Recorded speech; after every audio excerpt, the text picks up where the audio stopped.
성경 열왕기상 19장 우리 1절부터 우리 14절까지 보겠습니다. 제가 가지고 있는 성경책은 구약성경 549쪽입니다. 549쪽 열왕기상 19장 1절부터 우리 14절까지 봅니다.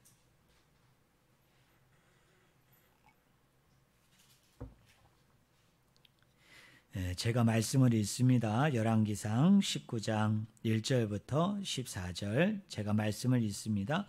아합이 엘리야가 행한 모든 일과 그가 어떻게 모든 선지자를 칼로 죽였는지를 이세벨에게 말하니 이세벨이 사신을 엘리야에게 보내어 이르되 내가 내일 이맘때에는 반드시 내 생명을 저 사람들 중 한 사람의 생명과 같게 하리라. 그렇게 하지 아니하면 신들이 내게 벌 위에 벌을 내림이 마땅하니라 한지라. 그가 이 형편을 보고 일어나 자기의 생명을 위해 도망하여 유다에 속한 브엘세바에 이르러 자기의 사환을 그곳에 머물게 하고 자기 자신은 광야로 들어가 하룻길쯤 가서 한 로뎀 나무 아래에 앉아서 자기가 죽기를 원하여 이르되 여호와여 넉넉하오니 지금 내 생명을 거두시옵소서. 나는 내 조상들보다 낫지 못하니이다 하고 로뎀 나무 아래에 누워 자더니 천사가 그를 어루만지며 그에게 이르되 일어나서 먹으라 하는지라. 본즉 머리맡에 숯불에 구운 떡과 한 병 물이 있더라. 이에 먹고 마시고 다시 누웠더니 여호와의 천사가 또 다시 와서 어루만지며 이르되 일어나 먹으라. 네가 갈 길을 다 가지 못할까 하노라 하는지라. 이에 일어나 먹고 마시고 그 음식물의 힘을 의지하여 40주 40야를 가서 하나님의 산 호렙에 이르니라. 엘리야가 그곳 굴에 들어가 거기서 머물더니 여호와의 말씀이 그에게 임하여 이르시되 엘리야야 네가 어찌하여 여기 있느냐. 그가 대답하되 내가 만군의 하나님 여호와께 열심히 유별하오니 이는 이스라엘 자손이 주의 언약을 버리고 주의 제단을 헐며 칼로 주의 선지자들을 죽였음이오며 오직 나만 남았거늘 그들이 내 생명을 찾아 빼앗으려 하나이다. 여호와께서 이르시되 너는 나가서 여호와 앞에서 산에 서라 하시더니 여호와께서 지나가시는데 여호와 앞에 크고 강한 바람이 산을 가르고 바위를 부수나 바람 가운데에 여호와께서 계시지 아니하며 바람 위에 지진이 있으나 지진 가운데에도 여호와께서 계시지 아니하며 또 지진 위에 불이 있으나 불 가운데에도 여호와께서 계시지 아니하더니 불 후에 세미한 소리가 있는지라. 엘리야가 듣고 겉옷으로 얼굴을 가리고 나가 굴 어귀에 서매 소리가 그에게 임하여 이르시되 엘리야야 네가 어찌하여 여기 있느냐. 그가 대답하되 내가 만군의 하나님 여호와께 열심히 유별하오니 이는 이스라엘 자손이 주의 언약을 버리고 주의 제단을 헐며 칼로 주의 선지자들을 죽였음이오며 오직 나만 남았거늘 그들이 내 생명을 찾아 빼앗으려 하나이다. 아멘. 오늘 같이 읽은 본문 말씀을 가지고 상처 입은 치유자라는 제목으로 같이 하나님의 말씀을 우리가 나누기를 원합니다. 유명한 영성가 중에 헨리 나우엔이라는 사람이 있습니다. 이분이 책을 많이 써냈는데요. 아마 헨리 나우엔의 책은 우리 기독교 경건 서적 중에서 늘 베스트 10 안에 한두 권은 꼭 들어올 정도로 아주 훌륭한 영성가이자 또 목사님이자 저술가인데 이분이 쓴 많은 베스트 서적 중에 한 권이 뭐냐면 오늘 설교 제목입니다. 상처 입은 치유자라는 책이 있습니다. 그 책을 보면요, 다 말씀드릴 수는 없고요. 책이 100페이지 꼭 왔다 갔다 하는 아주 작은 책인데 여러분 한번 읽어보시면 좋습니다. 얼마나 여러분 좋은 책인지 모릅니다. 그런데 그 상처 입은 치유자에 보면 이런 내용이 나옵니다. 이 헨리 나우엔 목사님이 현대의 사역자들은 누구냐? 우리 한번 따라해 보실래요? 상처 입은 치유자이다. 우리가 뭐라고요? 상처를 입은 치유자이다. 상처를 입은 치유자가 돼야 된다 이 말입니다. 자기가 입은 상처로 다른 사람을 치유할 수 있다는 거예요. 여러분, 회복할 수 있다는 겁니다. 그리고 구원할 수 있다는 얘기입니다. 그러면서 예수님의 예를 듭니다. 우리 예수님이 누구시냐? 바로 상처 입은 치유자이시라는 거죠. 우리가 너무나 잘 아는 것처럼 예수님이 이 땅에 오셔서 3년 동안 공생의 사역을 시작하면서 말로 다할 수 없는 많은 핍박과 또 많은 고난과 조롱과 멸시를 받으셨습니다. 누구임에도 불구하고, 하나님이심에도 불구하고, 하나님의 아들이심에도 불구하고 예수님께서는 늘 많은 반대자들이 있었어요. 그리고 적대자들, 공격하는 사람들이 있어서 그 사람들을 통해서 말로 닿을 수 없는 조롱을 당하셨죠. 또 멸시를 당하시고 때로는 핍박까지 받으셨죠. 그리고 그 절정이 뭡니까? 십자가에서 6시간 동안 다 벗겨진 몸, 알몸으로 여러분 매달려 있으면서 말로 닿을 수 없는 수치, 멸시, 조롱, 여러분 핍박, 그리고 마지막에 뭘 당하셨어요? 여러분 죽임을 당하셨습니다. 그런데 놀라운 것은 뭡니까? 이렇게 예수님께서 상처를 받은 그것이 곧 우리에게는 뭐가 돼요? 치유가 되고 회복이 되고 여러분 구원이 되어지는 것을 우리가 알 수 있죠. 그래서 우리 예수님의 경우에 보면 예수님이 가지고 있는 그 치유된 상처는 결국 우리의 치유로 바뀌었어요. 우리의 회복과 우리의 구원으로 바뀌었습니다. 사랑하는 성도 여러분, 우리들도 마찬가지입니다. 내 안에 어떤 상처가 있고 어려움이 있고 힘든 일이 있어요. 그런데 이것이 하나님의 은혜 가운데, 하나님의 능력 가운데 치유되어지면 그 치유는 나의 치유로 끝나지 않고 그 치유 자체가 다른 사람을 치유할 수 있는 힘이 될 수 있다. 때로는 권세가 될 수 있고 능력이 될 수 있다는 것을 저는 우리 성도님들이 다 믿기를 주님의 이름으로 간절히 축원을 드립니다. 그러나 그 상처가 있는데 이 상처가 치유되지 않으면 어떻게 됩니까? 이 상처가 골마 터져가지고 나를 죽이게 되죠. 근데 나만 죽이면 상관이 없는데 내 안에 있는 이 상처가 치유되지 아니하면 어떻게 돼요? 결국 다른 사람을 상처냅니다. 여러분, 다른 사람을 아프게 하죠. 그리고 다른 사람을 여러분 이 상처가 죽이게 되는 일에 쓰이기 때문에 어떻게 하든지 우리 믿는 성도들은 우리 마음에 어떤 상처가 있든 간에 그 상처가 치유돼야 돼요. 여러분 회복이 돼야 돼요. 그런 은혜가 저와 여러분들 가운데 있기를 주의 이름으로 간절히 축원을 드립니다. 우리 하나님은요 통전적으로 역사하십니다. 우리 한번 따라해 보실래요? 통전적으로 역사한다. 이걸 우리 성도님들이 늘 기억하셔야 돼요. 여러분 시편 23편에 보면 다윗이 하나님을 찬양할 때 뭐라고 그랬어요? 여호와는 나의 목자시니 어떻게 된다고요? 내게 부족함이 없으리로다. 그 부족함이 없는 것을 그 후반부의 내용을 쭉 살펴보면 하나님이 우리를 어떻게 하신다고요? 쉴만한 물가로 인도하시고 또 어디로? 푸른 초장으로 우리를 인도해 주시죠. 그런데 이런 것만 있는 것은 아니라고 그러잖아요. 뭐라고 얘기합니까? 우리가 때로는 사망의 음침한 골짜기로 들어갈지라도 다닐지라도 우리를 해를 받지 아니하도록 하나님이 우리와 함께 하신다는 거예요. 그런데 안타깝게도요, 이 성도님들 중에 믿는 사람들 중에 이 균형 감각을 잃어버리는 사람이 있어요. 우리 목회자들이나 사역자들 중에서도 이 균형 감각을 잃어버리는 분이 계세요. 이게 무슨 이야기냐면 예수를 믿으면 늘 우리는 쉴만한 물가로 가야 되고 푸른 초장으로 가야만 된다고 생각하는 거예요. 왜? 하나님이 나의 목자가 되시니까, 하나님이 나의 하나님이 되어 주시니까 그런 하나님을 내가 믿으면 우리는 늘 쉴만한 물가로만 가고 푸른 초장으로만 가는 것으로 그렇게 생각을 하는 거예요. 그리고 뭐를 생각하지 못합니까? 사망의 음침한 골짜기로 우리가 가게 되어지면 그것은 뭐예요?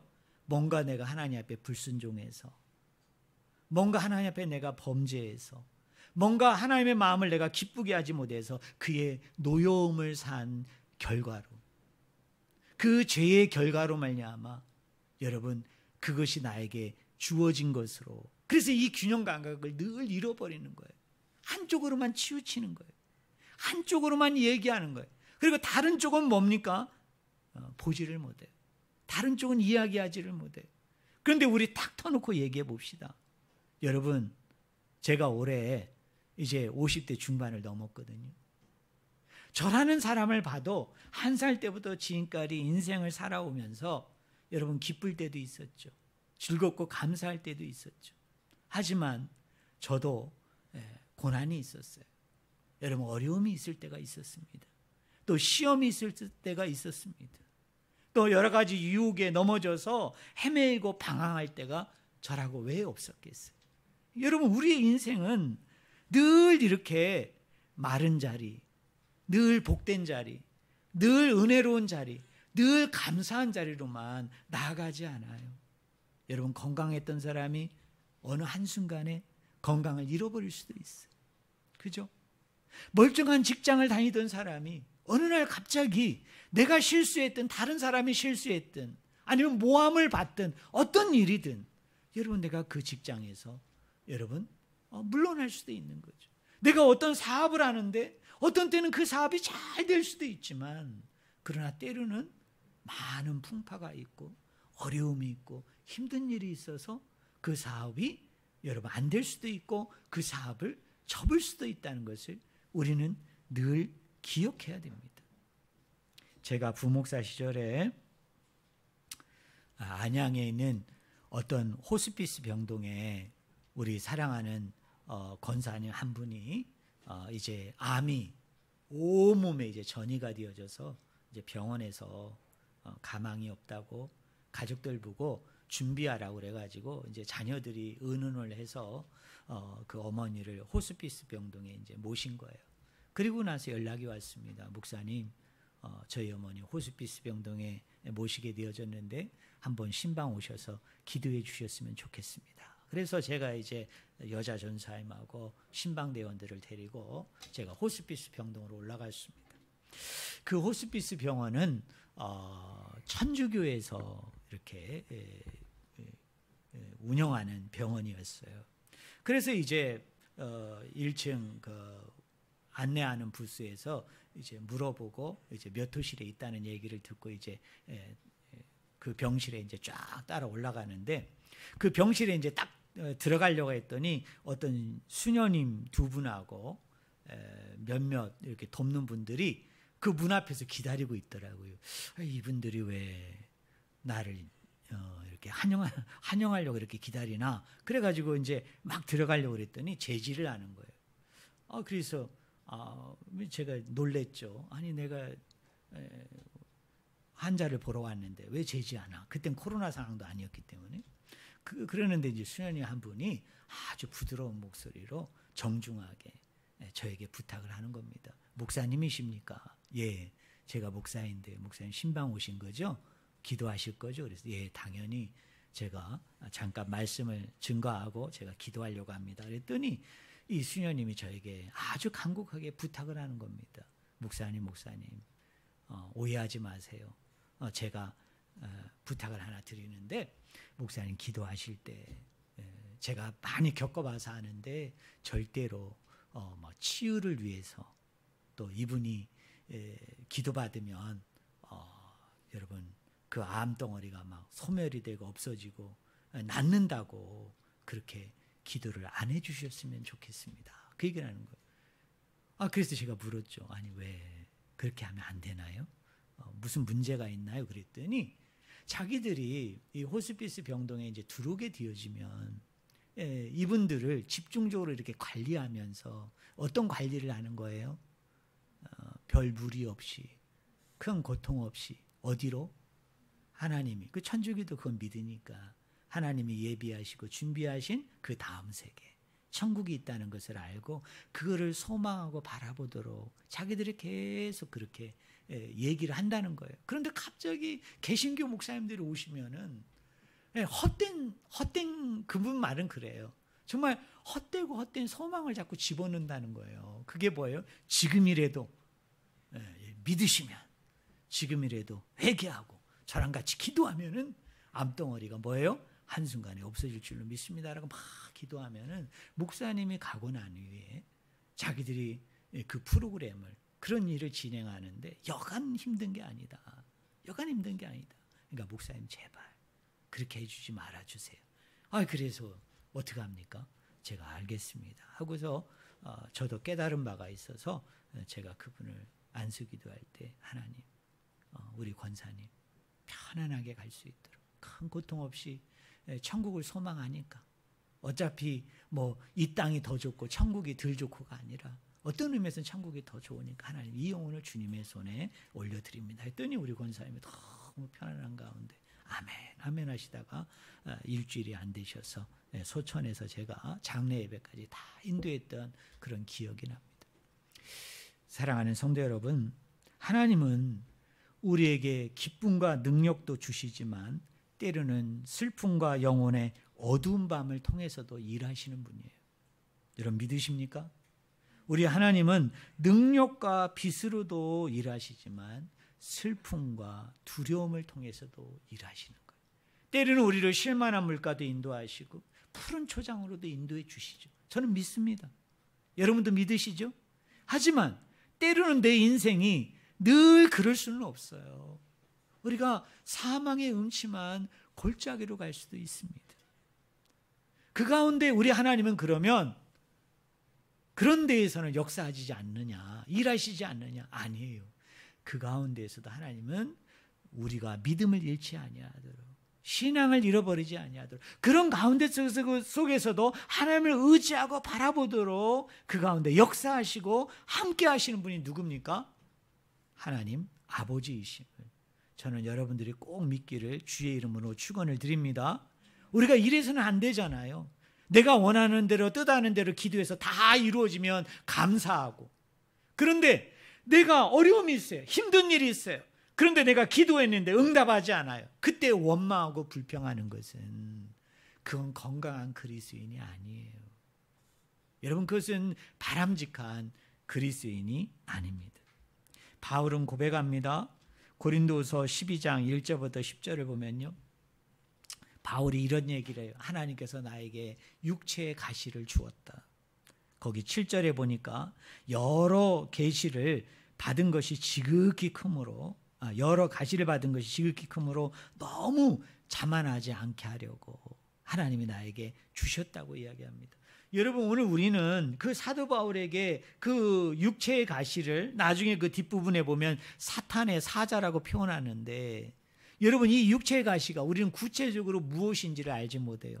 많은 성경 해석자들과 목사님들은 이런 병이었을 것이다, 아니야 이런 병이었을 것이다, 이런 병이었을 것이다 라고 여러 가지로 이야기하지만 성경이, 바울이 그걸 이야기하고 있지 않기 때문에 그 가시가 구체적으로 무엇인지는 알 수 없어요. 하지만 우리는 예측할 수는 있습니다. 그 육체의 가시를 뭐라고 얘기했어요? 사단의 사자라고 얘기했기 때문에 바울이 얼마나 그것이 힘들고, 바울이 그것이 얼마나 견디지 못할 정도의 고통을, 여러분 죽음의 위협을 수반하고 있는 것이었기 때문에 바울이 그렇게 표현한 거 아닙니까? 그런데 바울은 이것을 낫기를 위해서 3번이나 간구했지만 그때마다 주님은 뭐라고 응답하셨다고요? 우리 한번 따라해 보실래요? 내 은혜가 내게 족하도다. 그 다음 말이 더 중요해요. 한번 따라해 보실래요? 내 능력이 약한 데서 온전하여짐이라. 무슨 말입니까? 그 육체의 가시, 사단의 사자가 도리어 있음을 통해서 내가 교만하고 자만하지 않고 내가 온전케 되었다. 내가 하나님 안에서 완전체가 되어졌다. 완전한 사람이 되어졌다. 여러분 오해하지 마세요. 사도 바울이 온전하고 완전케 되어진 것은 뭔가 그에게 능력이 임했고 권세가 임했고 힘이 임해져 가지고 그가 뭔가 나아졌기 때문에, 아니 이곳에서 치유되고 회복이 되고 온전히 이 병으로부터 깨끗함을 얻었기 때문에 내가 완전체가 됐다, 내가 온전한 사람이 되었다, 그 얘기하는 게 아닙니다. 바울은 뭐라고 얘기합니까? 여전히 나는 그 상황에 있어요. 아니 나는 죽을 때까지 그것을 안고 가야 되는 그 상황 가운데 있는 거예요. 그런데 바울은 뭐라고 얘기합니까? 이곳에서 하나님이 일하시니, 이곳에서 하나님이 그런 가운데 속에서도 역사하심을 통해서 내가 비록 질병 가운데 남을 있지는 않았지만 이 과정과 내용을 통해서 내가 완전체가 되어졌다, 내가 완전한 사람이 되어졌다, 내가 온전한 사람이 되어졌다 이라는 거예요. 그렇기 때문에 뭡니까? 우리의 신앙에 있어서 늘 균형 감각을 저는 절대로 잃어버리지 아니하는 우리 성도님들 모두가 되기를 주의 이름으로 축원을 드립니다. 제가 얼마나 한우들을 위해서 여러분 안수기들을 많이 했겠어요. 저도 부득불 자랑할 수 있는데요, 하지 않겠습니다. 제가 고친 사람은 기적적으로 낫게 한 사람 있어요. 몇 사람 안 됩니다. 대부분의 사람들은 어떻게 됐을까요? 제가 성도들을 제가 보는 앞에서 다 돌아가셨어요. 다 죽으셨습니다. 제가 얼마 전에 시골에서 작은 교회 하는 목사님을 만났는데 그 목사님이 농담 반 진담 반 그런 말씀을 하시는 거예요. 자기 교회는 80세 이상의 노인이 한 25명 나온대. 80세 이하는 없대. 근데 자기가 이 교회에 부임해가지고 9명을 보냈대요. 근데 자기는 그런 생각이 들더래요. 왜 하나님이 이 시골 교회에 이렇게 노인들만, 연로하신 분들만 있는 이 교회에 왜 나를 보냈을까? 그 목사님은 깨달았다는 거예요. 어느 순간에 9명을 보내면서, 하나님이 나를 천국행 열차에 우리 성도들을 태워서 천국으로 보내기 위한 안내자로, 그를 돕는 협력자로 하나님 나를 이곳에 보내셨구나. 그래서 자기는 그걸 기쁨으로 감당하고 있다는 거예요. 여러분, 감사함으로 감당하고 있다는 거예요. 그런데 우리가 균형 감각을 잃어버리면 이 목사님은 어떻습니까? 목회 실패하고 있는 거 아니에요? 여러분, 이 목사님은 너무 우울하고 힘들 거 아니에요? 왜냐? 아니 여기에 있는 이 연로에서 병든 사람들을 내가 다 고쳐줘야 되는데, 다 회복하고 치유해줘야 되는데, 이 목사님이 그 교회 가가지고 어르신들을 모시는 가운데 할 수 있는 사역은 뭐였느냐? 늘 장례식을 보내는 거예요. 오늘은 이분이 돌아가셔서 장례식 보내고, 오늘은 이분이 장례식을 하고, 그래서 자기는 그렇게 성도를 천국으로 인도하고 환송하는 것이 자기의 사역이었고, 그걸 자기는 기쁨으로 여긴다, 즐거움으로 여긴다, 감사로 여긴다. 이 목사님은 균형 감각을 잃어버리지 아니했기 때문에 여러분 그런 고백을 할 수 있는 거예요. 저는 우리 성도님들이 어떤 형편과 처지와 여건 가운데 있든 간에 우리 하나님은 따라하겠습니다. 통전적으로 역사하시는 하나님이다. 여러분 믿으십니까? 네. 우리는 오늘 본문에서요, 한 상처 입은 사람을 발견할 수 있습니다. 바로 앞장인 18장에 보면 바알 선지자 450명, 아세라 선지자 400명, 도합 850명을 혼자 붙어가지고 어떻게 한 사람이에요? 승리했던 사람이죠. 영웅입니다. 여러분 승리만 했나요? 그 사람들을 보는 앞에서 칼로 어떻게 했습니까? 다 죽였어요. 그런데 그런 그가 오늘 19장 4절에 보니까 너무 충격적인 고백을 합니다. 여러분 4절을 보세요. 자기 자신은 광야로 들어가 하루길쯤 가서 한 노된 나무 아래에 앉아서 자기가 죽기를 원하여 이르되 여호와여 넉넉하오니 지금 내 생명을 거두시옵소서. 나는 내 조상들보다 낫지 못하나이다 라고 얘기합니다. 우울증으로 이야기하면 이만저만 심각한 우울증에 걸린 게 아니죠. 그리고 자신을 죽여달라고 이야기합니다. 그 이유가 무엇입니까? 세 가지 때문에 그렇습니다. 먼저는 뭐냐? 환경의 어려움입니다. 여러분 3절 말씀에 보면 이렇게 얘기합니다. 그가 이 형편을 보고 일어나 자기 생명을 위해 도망했다라고 얘기합니다. 여기 형편을 보았다는 말이 뭘까요? 환경을 보았다는 말입니다. 지금 어떤 환경입니까? 거기 1절에 보니까 아합이 엘리야가 행한 일과 그가 어떻게 모든 선지자를 칼로 죽였는지를 누구에게 지금 고발하고 있어요? 아내였던 이세벨에게 이야기합니다. 그러자 2절에 보니까 이 소식을 들은 이세벨이 엘리야를 죽이려고 사신을 보내서 여러분 엘리야에게 뭐라고 얘기해요? 너를 죽이겠다. 너를 내가 반드시 죽이리라. 그렇게 협박하는 상황입니다. 사랑하는 성도 여러분, 우리의 시선이 주님에게로 고정되었던 그 시선이 내 주변의 환경으로 옮겨지게 되어지면 그때부터 우리는 어떻게 됩니까? 우울할 수 있어요. 여러분 힘들 수 있습니다. 때로는 나를 죽여달라고 하는 어리석은 기도를 할 수 있는 거예요. 왜 어리석은 기도죠? 생명을 주시는 분도 하나님인데 그 생명을 주시는 하나님 앞에 도리어 우리는 뭐라고 얘기해요? 내 생명을 가져가 달라. 내 생명을 끊어달라고 얘기하니까 정말 어리석은 기도죠. 사랑하는 성도 여러분, 우리의 시선을 늘 누구에게 고정시켜야 돼요? 하나님에게, 예수님에게 고정시켜야 됩니다. 자, 두 번째는 육신의 어려움이에요. 여러분, 이 엘리야 선지자가 있던 지역이 이스르엘입니다. 이스라엘이 아니고요, 이스르엘이란 지역이에요. 그래서 어디까지 도망을 갔어요? 부엘세바까지. 여러분, 우리 한국을 이야기할 때 저 꼭대기를 뭐라고 얘기해요? 백두에서 어디까지? 한라까지. 우리 이렇게 얘기하잖아요. 여러분, 우리가 여호수아서나 여러분 역사서를 읽어보면 이스라엘 사람들도 그와 비슷한 표현을 씁니다. 저 북쪽에 있는 저 지역이 뭐냐면 단이에요. 단. 그리고 저 남쪽 남유다의 맨 끝에 있는 지역이 어디예요? 부엘세바예요. 그래서 가나안 땅을 정복했다. 하나님이 이스라엘 백성들에게 가나안 땅을 약속으로 선물로 주었다라고 얘기하는 그 본문을 보면 반드시 어디에서부터 어디에까지? 단에서부터 부엘세바까지라고 얘기해요. 그러니까 이 엘리야 선지자가 이세벨이 자기를 죽이기 위해서 찾아온다는 이야기를 그가 듣게 되어졌을 때 얼마나 겁이 났는지 도망을 하는데요. 자기가 머물고 있는 이스라엘 땅에서 최고 남단, 도망칠 수 있는 최고 밑에 어디까지? 부엘세바까지 갔어요. 그리고 그곳에서 사환 몇 사람을 남겨놓고 자기는 하루길을 더 가서 어디까지 들어갔습니까? 광야에까지 갔어요. 성경학자들은 대략 이 길이가 어느 정도냐? 200km가 넘는 거리라는 겁니다. 그것을 이 엘리야 선지자 어떻게 해요? 뛰어서 혼자서 그것까지 도망간 거예요. 체력이 완전히 고갈되어졌겠죠. 그리고 5절에 보니까 엘리야가 어디에서 누워 자요? 로뎀나무 아래에서. 여러분, 누워 잡니다. 자, 사람에게는요 적당한 쉼과 안식이 필요합니다. 찰스 스펄전은 이렇게 얘기했습니다. 한번 들어보세요.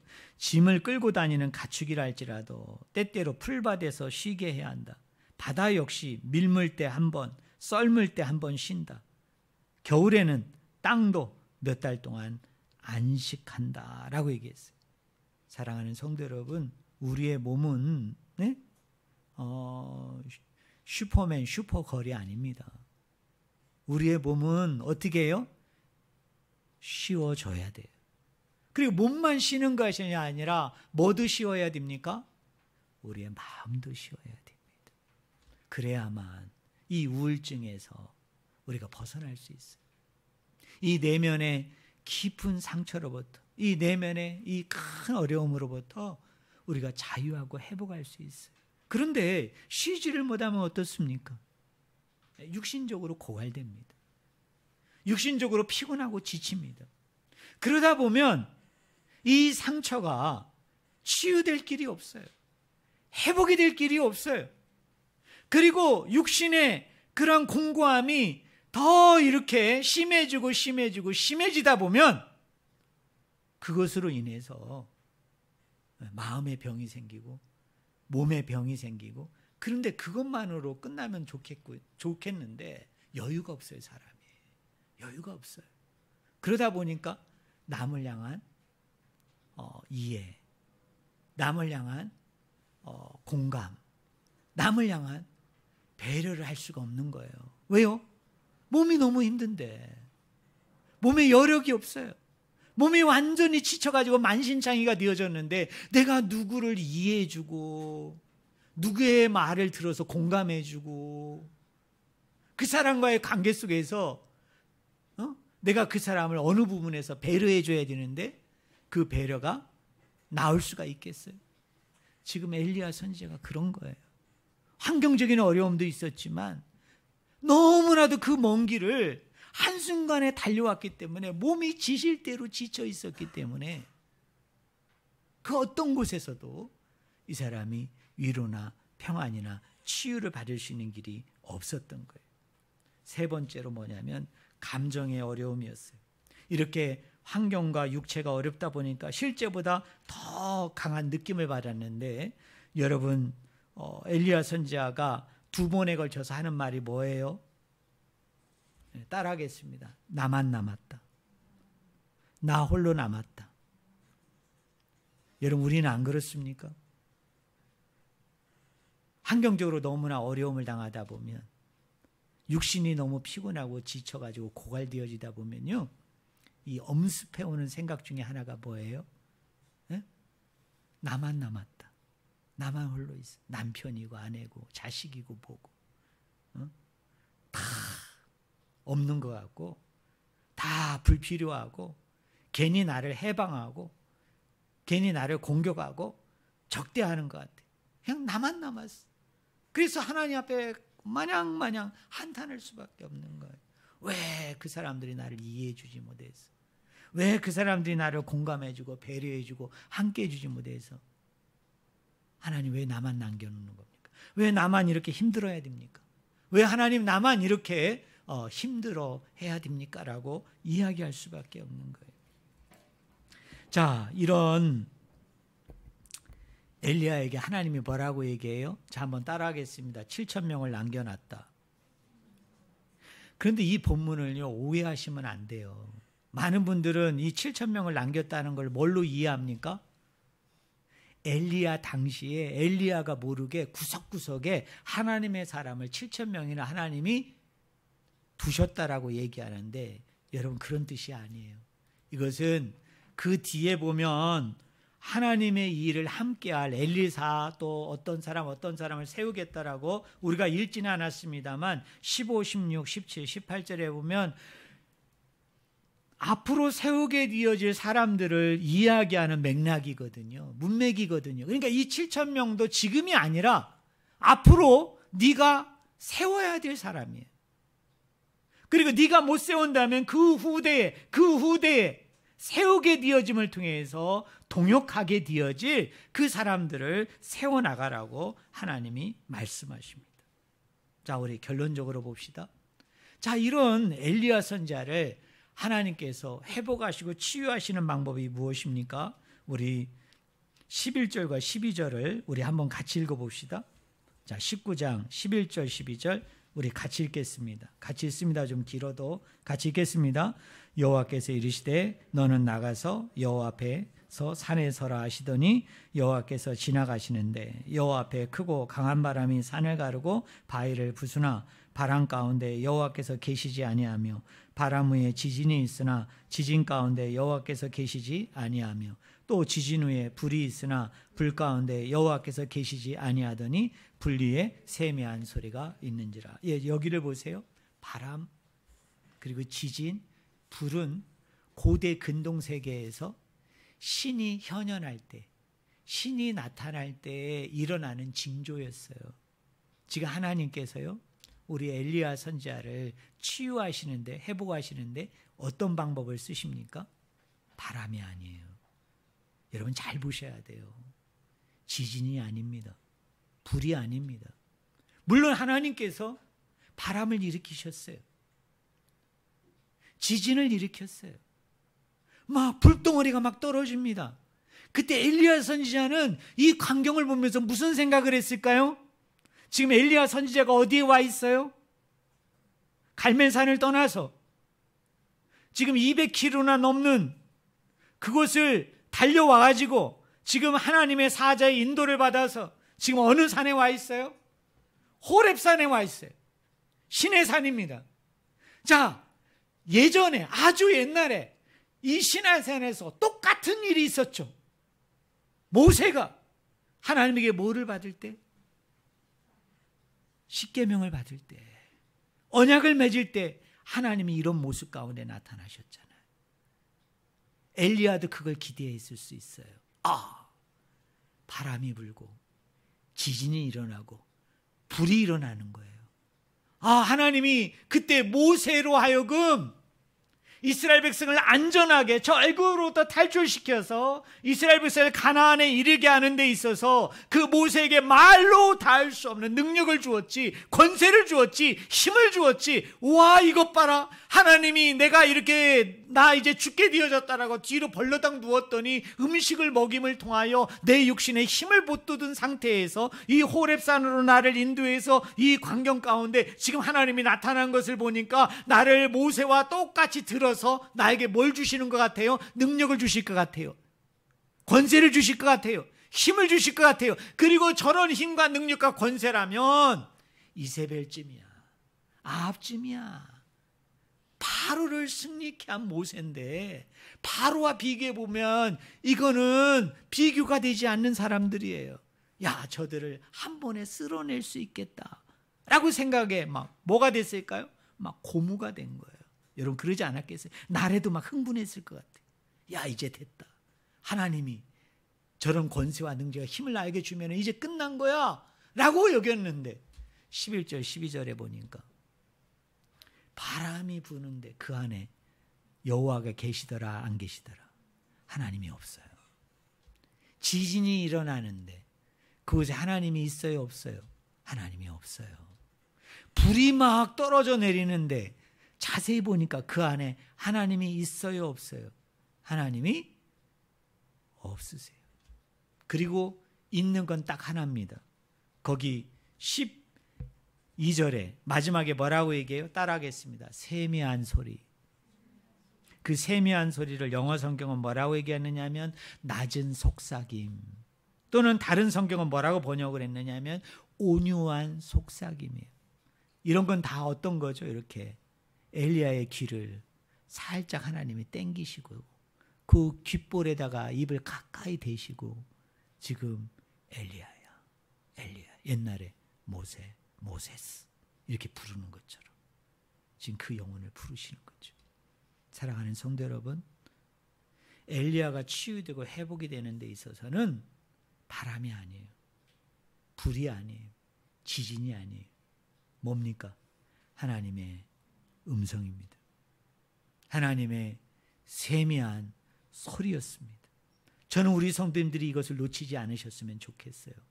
왜 우리는 자꾸 바람에 집중합니까? 왜 우리는 자꾸 지진에 집중합니까? 왜 우리는 자꾸 불에 집중합니까? 그 뒤에 있는, 그 너머에 있는, 아니 그 안에 함께하고 계시는 누구에게 집중해야 돼요? 하나님, 특별히 그의 음성, 그 말씀에 우리가 집중해야 됩니다. 요한복음 5장 25절에 보니까 아주 좋은 말씀인데요. 한번 들어보실래요? 요한복음 5장 25절. 진실로 진실로 너희에게 이르노니 죽은 자들이 하나님의 아들 음성을 들을 때가 오나니 곧 이때라. 따라하겠습니다. 듣는 자는 살아나리라. 다시 한번 해보실래요? 듣는 자는 살아나리라. 우리를 살리는 것은 뭐라고요? 주님의 음성이에요. 주님의 음성이에요. 요한복음에서 특별히 1장부터 21장을 보면 듣는다라고 얘기할 때 요한 기자는 그 듣는다는 말을 뭐하고 동의어로 쓰느냐면 따라하겠습니다. 믿는다. 우리를 살리는 것은 뭡니까? 하나님의 말씀을 내가 듣는 거예요. 하나님의 그 세미한 음성을 듣는 겁니다. 근데 그 듣는다는 것은 무엇을 말하는 겁니까? 내가 하나님을 믿을 때, 예수님을 믿을 때, 그 믿음을 통해서 하나님께서 우리를 치유하시고 회복하시고 구원하시는 거예요. 성령의 사람은요, 성령의 사람은 주님의 음성에 반응하는 사람입니다. 성령의 사람은 주님의 소리에 민감한 사람이에요. 성령의 사람은 주님의 소리를 귀 기울여 듣는 사람이에요.